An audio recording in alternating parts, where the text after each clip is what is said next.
Magandang araw po sa inyo lahat. Ako po si Banat Bayat. Ngayong araw na to, dadaanan natin bahagya itong isang kandidato na di umano. Huli po sa pag-vote buying. Hindi po bumibili ng barko Vote buying po. Huling-huli si kuya, pero hindi kulong. Yun nga lang. Ako po, ano pong ibig sabihin nito mga kababayan? Dapat to gumalaw-galaw ang Comelec dito dahil huling-huli sa akto. Alam nyo, ang matindi parusa dito, 1 taon hanggang 6 na taong pagkakakulong at talagang hindi napapayagan na humawak ng public office. Lalo na kumandidato hindi na pwede. Ito anong pa hubang ebidensya ang ating gustong makita? Ito lantara na ho. Sabi nga sa madaling salita, kaliwat kanan na ho ito. Banat ba, hindi kaliwat kanan. Linawin mo. Kaliwaan ang tawag dyan.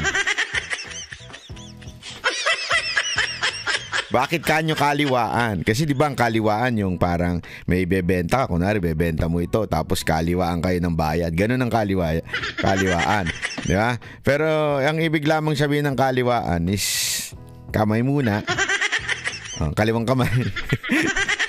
Kaliwaan kamay. Sabihin, boto ha? Sige, bibigay ko yung aking yung aking commitment na iboboto ka. Pero kaliwaan kayo. Ano ibibigay? 1,000 mga kababayan. Grabe, daming pera. Umantakin mo kung umiikot ka ng bawat ikot mo 1,000. Ilan ba ang botante ng Caloocan, Caloocan, ilan ba ang botante ninyo, voters in Caloocan. Tingnan nga natin kung ilan ang botante ng Caloocan. Grabe, it consists of 188 barangays. The city has 700 to 79 registered voters. Grabe yan, kunwari, araw-araw nag-iikot si pangalan nito, si Trillanes. Tapos ang botante, sabihin na natin 700,000 times 1,000. Grabe, magkano gagastusin? Nako! Di nagkasya sa calculator ko, ano ito? 700 million? Hayop, Sa bagay, may bali-balita tayo noon. Pagka senador, kada taon 1 bilyon ang budget. Hindi naman natin sinasabing ninakaw niya. Wala naman tayo sinasabing ganun. Hindi ko natin sinasabi yun. Kaya lang, syempre, pag ikaw matagal ka ng senador, malamang, marami ka ng nabaon. Na sahod, kayo naman. Sahod lang, kayo naman. Gago! Yung sahod lang. Wala naman ko sinasabi. Di ba? Sahod lang, sahod. Di ba, syempre, marami na hong sahod si Trillanes. So, natural 20, may naipon na siya. Ang tanong, Mr. Trillanes, bakit ganitong ginagawa ng bata mo? Panoorin nga natin. Pakita natin. Panoorin natin. Kung ito ba makukonsider na vote buying. Tanong natin sa Comelec. Comelec, ito ho ba makukonsider ninyong vote buying? Kasi nung aking inaral sa inyong may nabasa po kasi ko yung ano ba ito?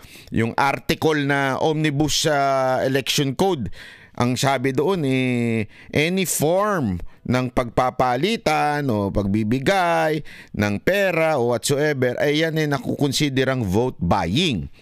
Meron kasi ibang mga argumento na mamaya malamang ito magiging palusot dito ni Trillanes.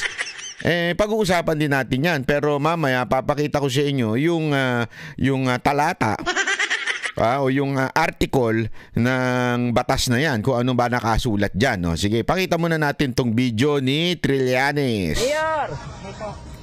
Okay. Uy! Sana all talaga, Magandang negosyo to, no? Hindi, magandang negosyo to. Pupunta ka sa lahat ng rally. Isipin mo, punta ka sa lahat ng rally ni Trillanes, di ba? Sa lahat, kung saan pumunta si Trillanes, aabangan mo lang siya. Asin, pare, pupunta dito si Trillanes, aabang ka lang doon, di ba? Mag-disguise ka lang. Tapos kakamay ka uli. Oh, Mayor! Oh, ikaw naman, tatanga-tanga. Di ba? Hindi mo alam kung paulit-ulit na ba yung kinakamayan mo. Oh, Mayor! Oh, mantakin mo sa isang araw yan, nakailang ilibot siguro yan. Kasi ganyan alam ko yung galawan ng mga mayor eh. Oh.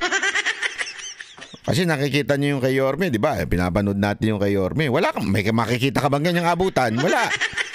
Walang abutang ganyan. Kasi kung may abutang ganyan, punta ko.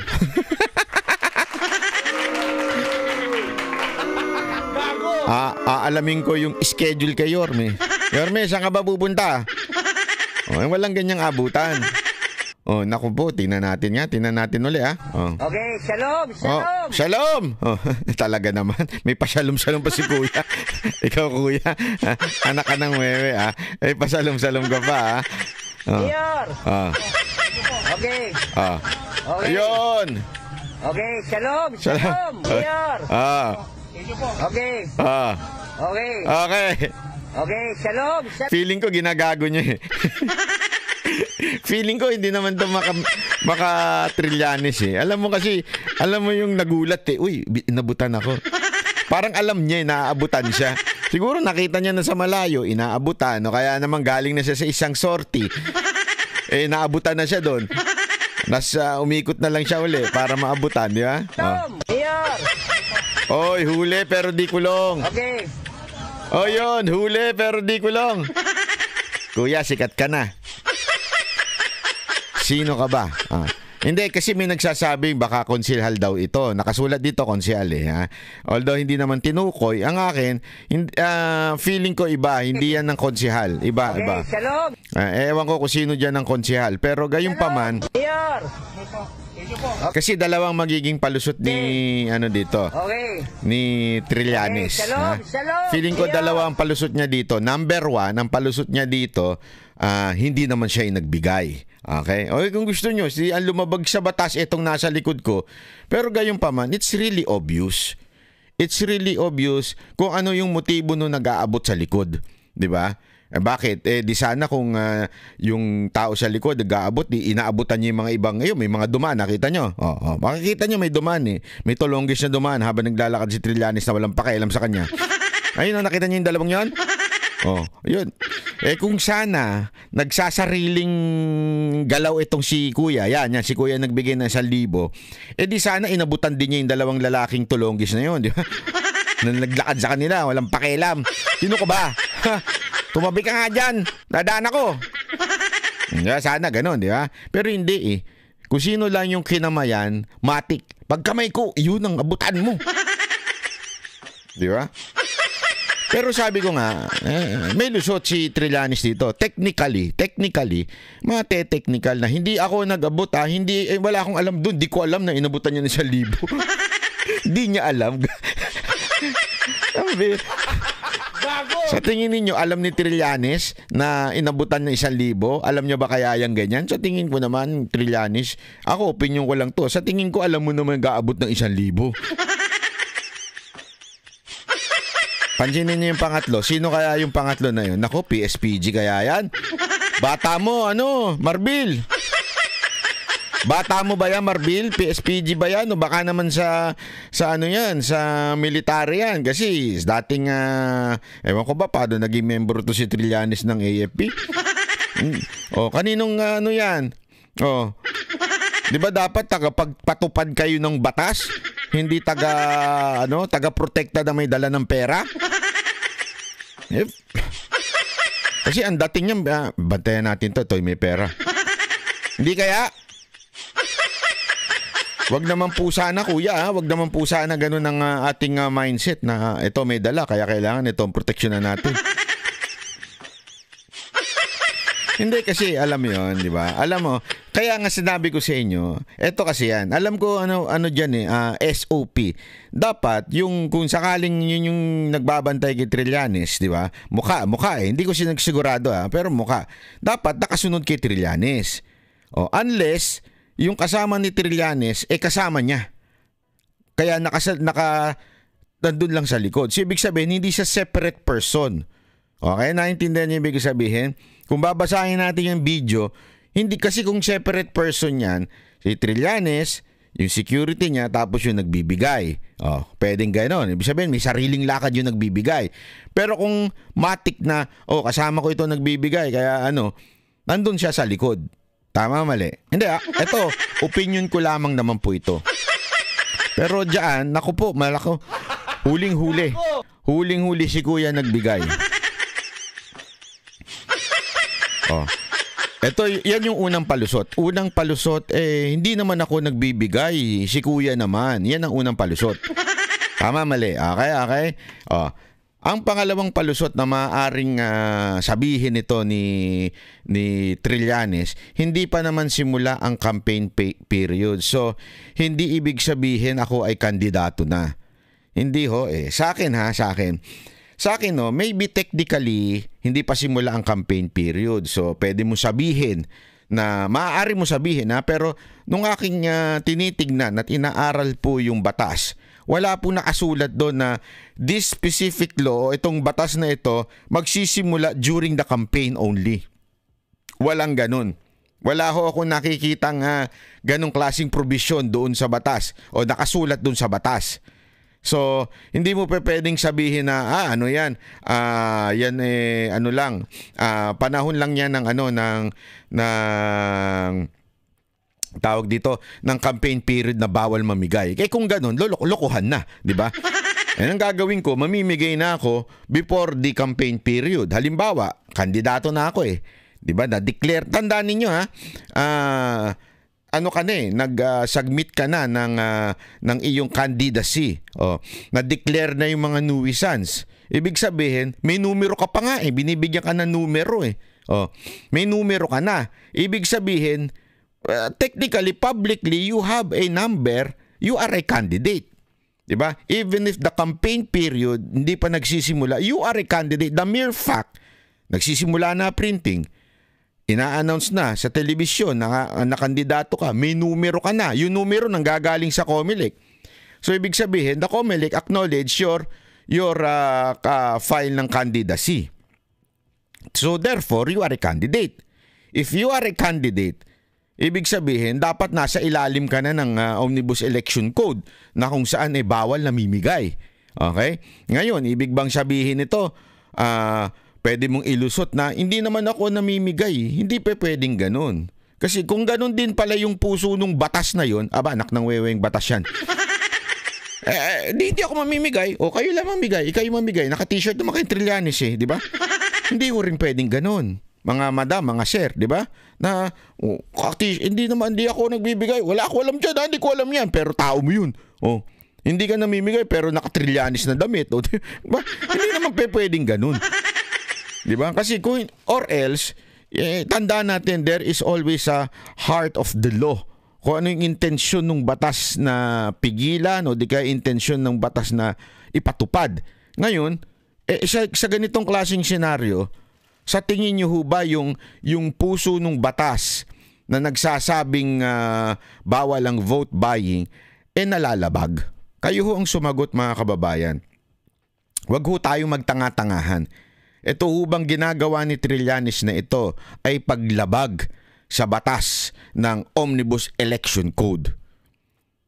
Maaari pang argumento dito, ito sige, sabihin mo na makalusot ka, it's not yet the campaign period nung lumabas tong video na to o tong ginawa itong action na ito. Okay, sabihin na natin yon. Pero sa akin, di ba, pinabulaanan ko din yun kasi you are a candidate At wala naman nakalagay sa batas na itong batas na ito ay during the campaign period lang. Walang ganun di ba? Gayunpaman, kung sakali lang totoo yung ganung klaseng maging palusot mo dyan sa video na yan, di ba? Kaya kailangan maging viral tong video na to para malaman ng mga taga-Caloocan ganito ang kumakandidato sa inyo. Morally, ang pangit, ang gago, di ba? Kawalang yaan. As early as now, he is trying to convince you by giving a 1,000 yung tao niya nang para maging mayor.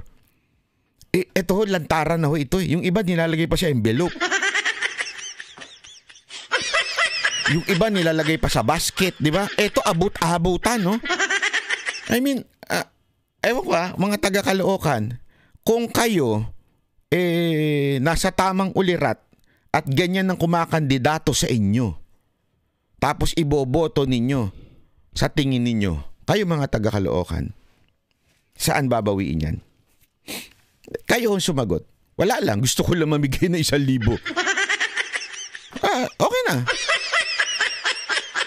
Hindi, sa tingin ninyo, mga taga Caloocan, saan babawiin yung gastos na yan? Diba? Kinumpute nga natin kanina, ang botante, 700,000. Mahigit ang botante sa Caloocan. Kung susuyurin mo lahat yan, bibigyan mo ng 1,000. Magkano aabutin yan? 700 million. Diba? Sabihin mo na, hindi pa dyan kasama yung mga umulit. Kung napanood nila to, umulit sila. Sabi lang, tama si Banat Bay, pwede kong gawing negosyo to. Araw-araw, habang ako lang, 2 sorti ni Trillanes. Tapos, 2,000 ko per day. Time is 30. Hindi na magpapahinga yan. Araw-araw nang kakayurin yan. Kasi sa tindi ba naman ng kalaban niya dyan? Tsaka kulelat siya dyan So, mantakin mo, hindi bibitaw yan. 30 times 2. Kikita ka ng 60,000. Ikot-ikot ka lang kasama ni Trillanes, hindi niya alam. Di ba?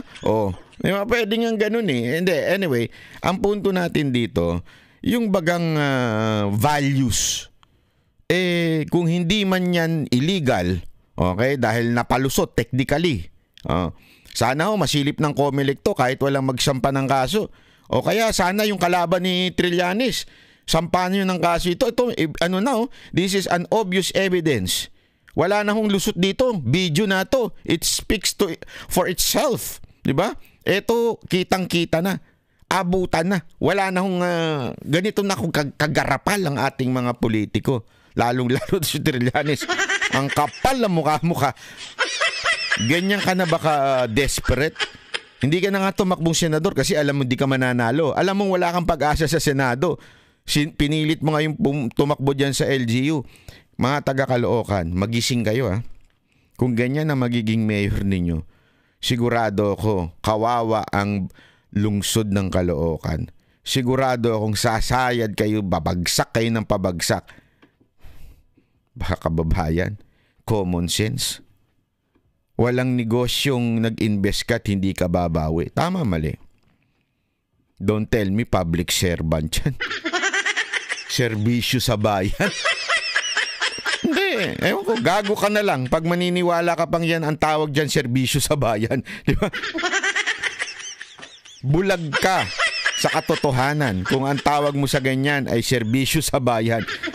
Nagtatanga-tangahan ka. Pero again, if I may suggest, tanggapin nyo. Ibulsa nyo, pera nyo yan. Di ba? Ibulsa ninyo pero wag nyo iboto. Kung pwede nga, umuikot kayo paulit-ulit hanggang maubos sila. Sundan ninyo sa susunod na rally. Punta uli kayo. Di ba? Kunin nyo lang ng kunin inaabot sa inyo. Tapos wag nyong iboto. I-video nyo na rin.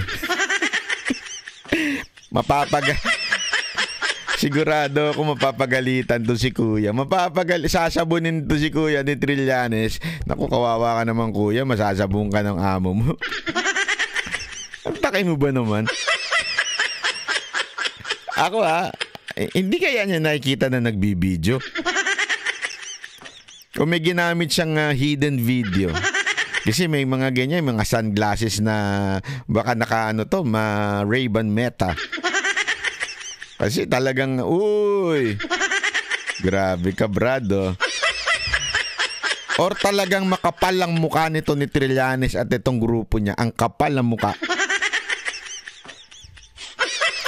Grabe, sagad sa kakapalan ng mukha. Mantakin mo, pabalik-balik. Walang iya talaga.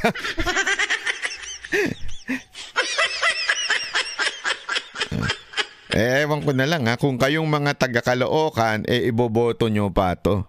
Ikalat nyo ito sa Caloocan. Ikalat nyo ito na nang talagang hindi na manalo ito. At talagang ma-shoot na siya. At saka alam mo, ako sana may gawing aksyon ng COMELEC dito. Dahil ito po ay isang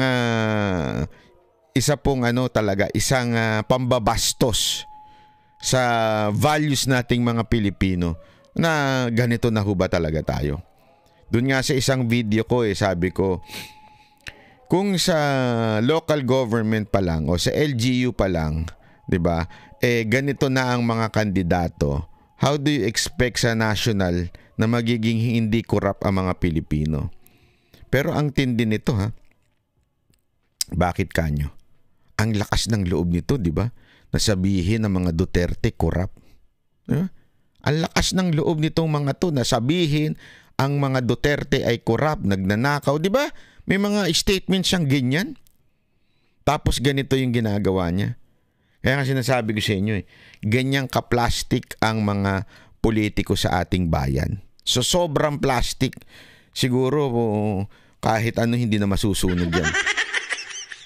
Pag ito mga ito napunta sa impyerno, hindi na masusunog ito mga to.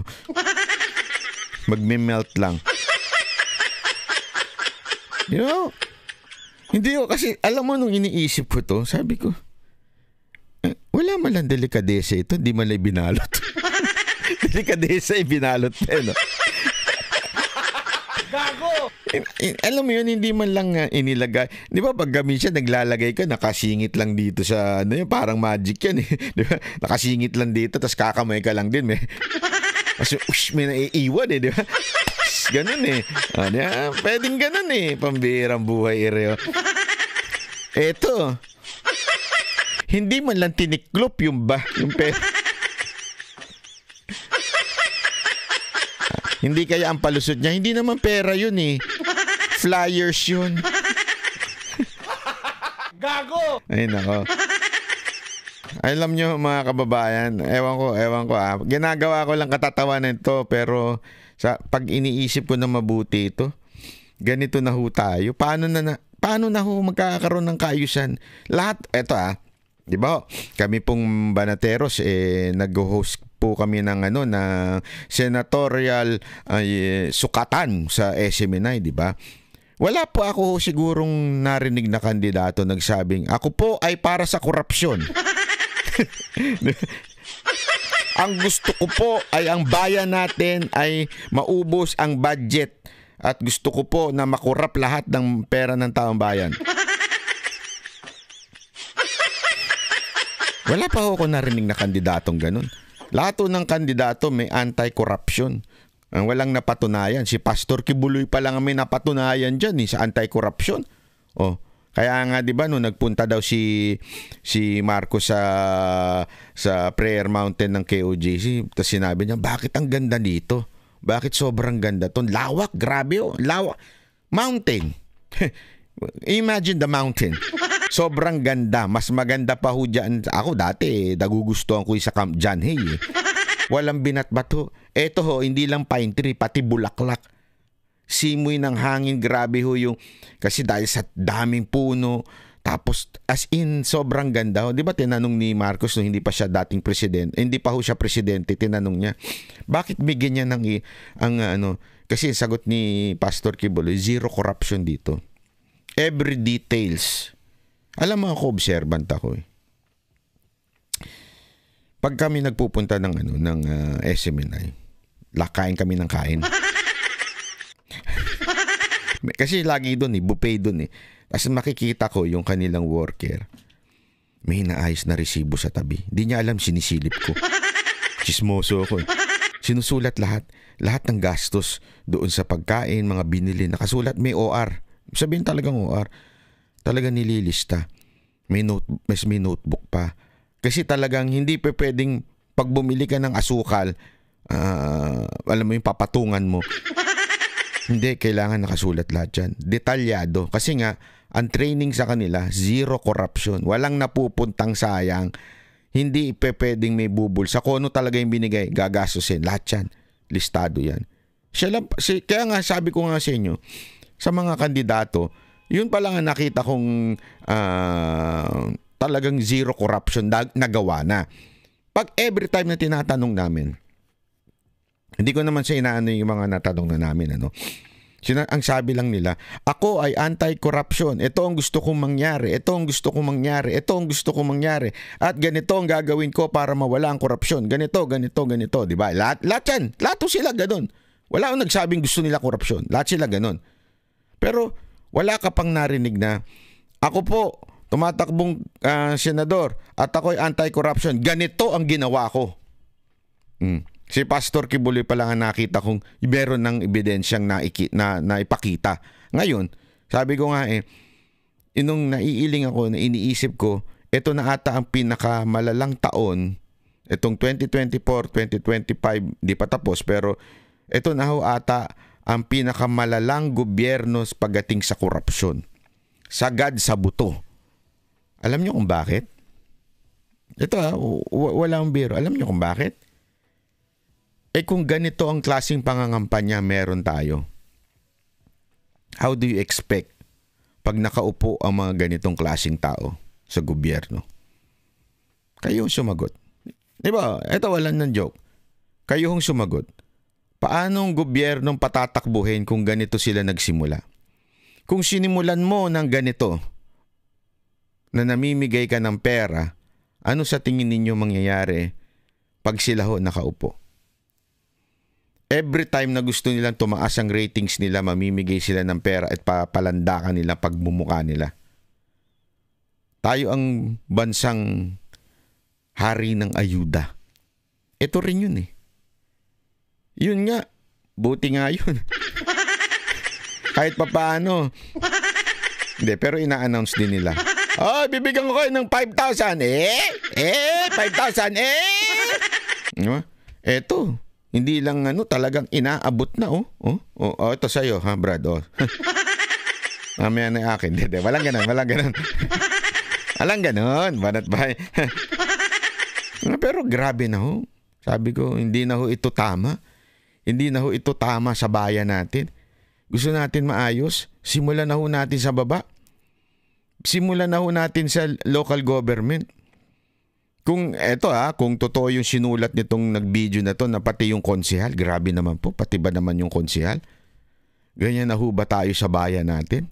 Sagad-sagaran ng kakapalan ng muka. Again, ito ay hindi ko sinasabing final decision of COMELEC na vote buying Ulitin ko, hindi po yan ang sinasabi ko ngayon Kasi questionable pa yan Kaya nga tayo dapat dumulog sa COMELEC. Ano ho ba ang ano ho nyo dito? Ang tingin nyo ho dito sa ginagawa ni Trillanes? 'Di ba? Ano ho ba ito? Grabe na ho ito. Sana ho kayo ay mag-respond po dito. Una 'yun. Pero higit doon, ang kapal na ho ng mukha.